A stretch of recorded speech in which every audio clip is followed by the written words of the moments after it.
Assalamualaikum warahmatullahi wabarakatuh. Bismillah walhamdulillah wassalatu wassalamu ala rasulillah amma ba'du. Pendengar Pro 3 RRI dan pemirsa RRI Net yang berbahagia, agama Islam adalah agama yang komprehensif, agama yang sempurna. Di dalamnya terkandung ajaran-ajaran yang mengatur hubungan manusia dengan Tuhannya, mengatur manusia dengan manusia, dan juga mengatur manusia dengan alam. Tetapi kalau kita coba ringkaskan dari pokok-pokok ajaran Islam, kita bisa temukan misalnya dalam 3 pokok ajaran Islam.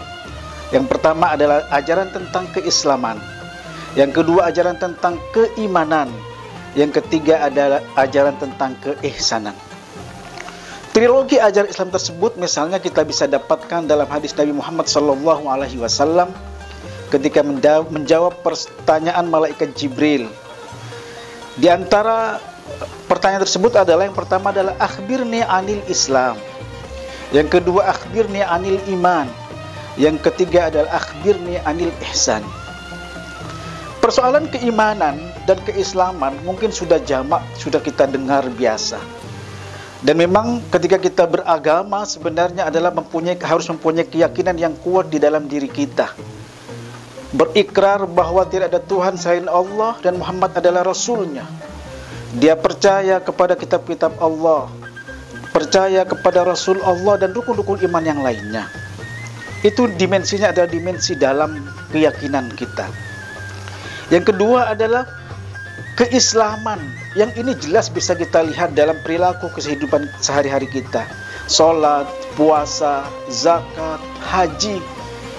Dan ini memang tergambar dalam seluruh aktivitas kehidupan kita. Sementara dimensi yang ketiga adalah keihsanan. Dimensi ini sebenarnya tercermin dalam kesadaran kita, dalam berperilaku sehari-hari. Hanya saja karena tidak hanya semata-mata dalam persoalan yang tampilan kulit luar, tetapi juga harus menampilkan dimensi yang paling dalam dari keyakinan kita pada Allah Subhanahu wa Ta'ala, maka ini kadang-kadang tidak nampak dalam perilaku kehidupan kita. Misalnya para pemirsa yang berbahagia, kita bisa lihat orang bisa sholatnya rajin, puasanya bagus, terus zakatnya mungkin juga dia kerjakan, atau bahkan dia sudah melaksanakan ibadah haji.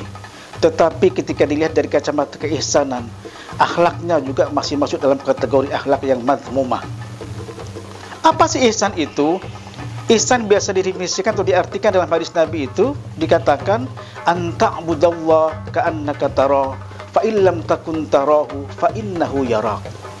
Hendaklah engkau menyembah Allah seakan-akan engkau melihat Allah. Apabila engkau tidak bisa melihatnya, maka yakinlah pasti Allah melihat segala perilaku yang kita lakukan. Ini kan sebenarnya menunjukkan bahwa kita merasa diawasi dalam seluruh aspek kehidupan kita.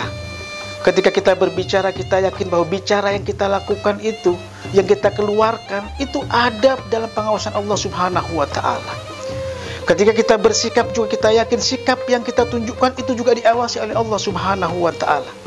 Begitu juga ketika kita berbuat, kita harus yakin bahwa perbuatan yang kita lakukan itu adalah diawasi oleh Allah Subhanahu wa Ta'ala. Kalau seandainya ketiga dimensi ini menyatu dalam kehidupan kita, Islam, keimanan, dan keihsanan menjadi satu yang terkejawantah dalam kehidupan kita, maka kira-kira kita menjadi Islam yang kafah, Islam yang sempurna. Selama ini memang yang kurang dari apa yang kita lakukan sebagai umat beragama hanya keihsanan yang tidak pernah katakanlah nampak dalam kehidupan kita sehari-hari. Usaha kita sekarang melalui ibadah Ramadan misalnya harus mampu meyakini bahwa segala ucapan, sikap dan perbuatan yang kita lakukan diawasi oleh Allah Subhanahu wa Ta'ala. Maka di ujung ayat yang berkaitan dengan puasa dikatakan wa idza sa'alaka ibadi anni fa inni qarib. Andaikan hambaku bertanya tentangku ya Muhammad, katakan bahwa aku ini dekat. Kalau ibadah kita mampu merasakan kedekatan diri kita dengan Allah Subhanahu wa Ta'ala, maka dimensi keihsanan kita sudah masuk dan terkejawantahkan dalam kehidupan kita. Semoga kita semua termasuk hamba Allah Subhanahu wa taala yang mampu menyatukan trilogi ajaran Islam, keislaman, keimanan dan keihsanan dalam kehidupan kita sehari-hari. Itu saja, mudah-mudahan bermanfaat. Saya Dr. Syahrul A'zam, dosen Fakultas Syariah dan Hukum UIN Syahrul Jakarta. Assalamualaikum warahmatullahi wabarakatuh.